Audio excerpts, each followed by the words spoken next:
So hold it down, can't nobody tell us nothing. We got the kind of love that always make us act the person. And that's the basic thing, and no one knows. Perkenalkan, nama saya Heskemia Alsena Reva, kelas MA8 semester 1. Saya akan menjelaskan tentang hakikat bahasa.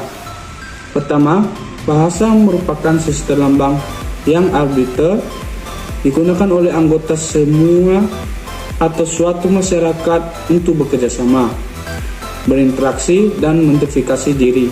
Dengan kata lain, bahasa suatu sistem yang dalam praktiknya membantu manusia. Perkembangan bahasa lisan atau tulisan berkembang pada tanggal atau terbentuknya yaitu tanggal 28 Oktober tahun 1928 bersamaan dengan momen Hari Sumpah Pemuda. Bahasa Indonesia yang telah dikenal oleh khalayak kala itu adalah merupakan bahasa Melayu yang telah ada digunakan terlebih dahulu. Keberadaan bahasa Melayu pun dapat ditilik dalam saat persiapan Kongres Pemuda tahun 1926. Waktu itu, bahasa dipermasalahkan karena tentang sebutan Bahasa Persatuan Indonesia. Kemudian, M tak berani mengusulkan bahasa Melayu diganti dengan istilah Bahasa Indonesia, dan hal ini pun disetujui bersama pada tanggal 2 Mei tahun 1926.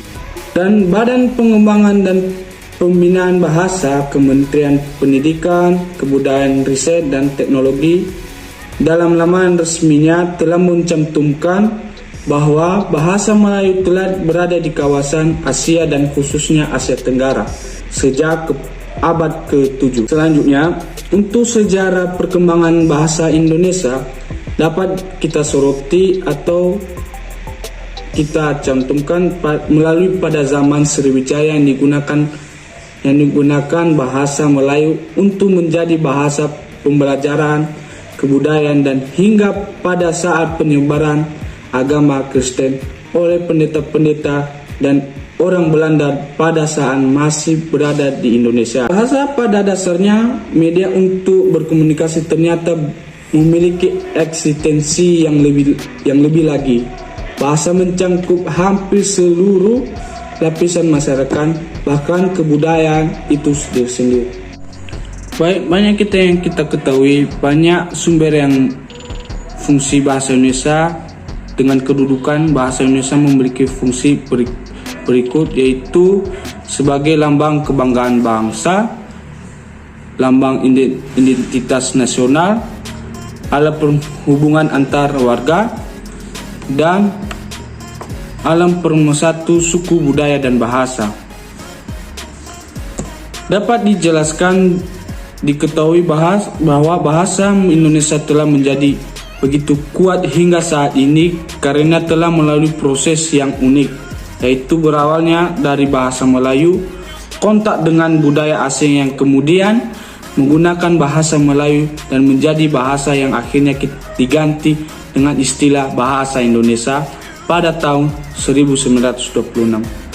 Bahasa Indonesia kemudian baru masuk ke dalam 3 kategori perkembangan, yaitu bahasa pemersatu, bahasa resmi negara, dan terakhir bahasa internasional. Saya akan menjelaskan tentang bahasa pemersatu.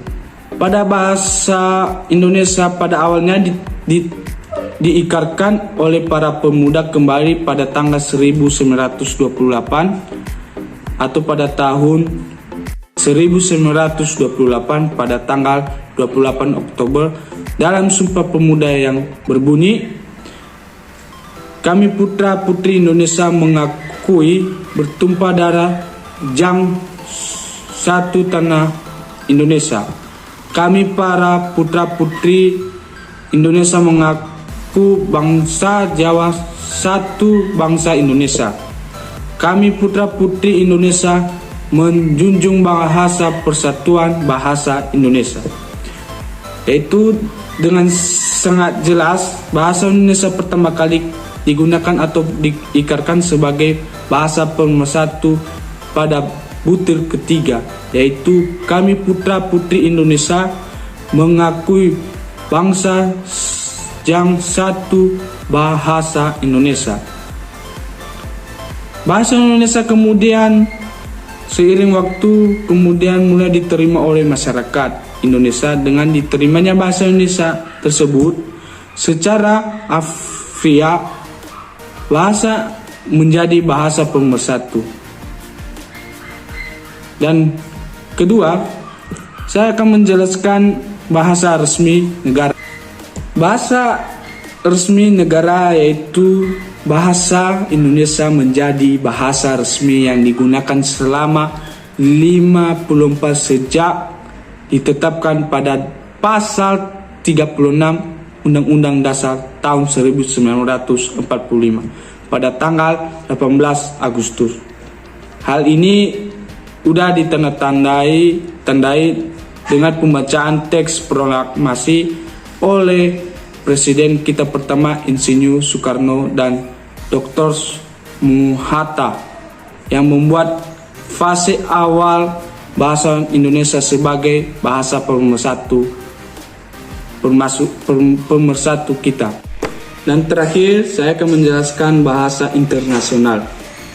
Bahasa Indonesia sebagai bahasa internasional merupakan fase lanjutan dari dua fase yang saya telah jelaskan. Karena hal ini diincanangkan dan dilakukan terbukti pada adanya Kongres Indonesia ke-9 Bahasa Indonesia yang mengambil tempat di Jakarta pada tanggal 28 Oktober hingga 1 November 2018. Pada Undang-Undang Nomor 24 tahun 2009 tentang bendera dan lambang negara serta lagu kebangsaan juga ikut mendukung bahasa Indonesia menjadi bahasa internasional, khususnya pada pasal 44 ayat 1. Salah satu bukti dari tindak lanjut untuk fase ini adalah adanya tenaga dan buku-buku bahasa Indonesia bagi penutur asing. Baik, terima kasih atas yang diberikan kepada saya dengan penjelasan tentang materi hakikat bahasa. Mudah-mudahan ke depan bahasa Indonesia tersebut bisa semakin maju dan kokoh. Sekian dan terima kasih. Yahoo.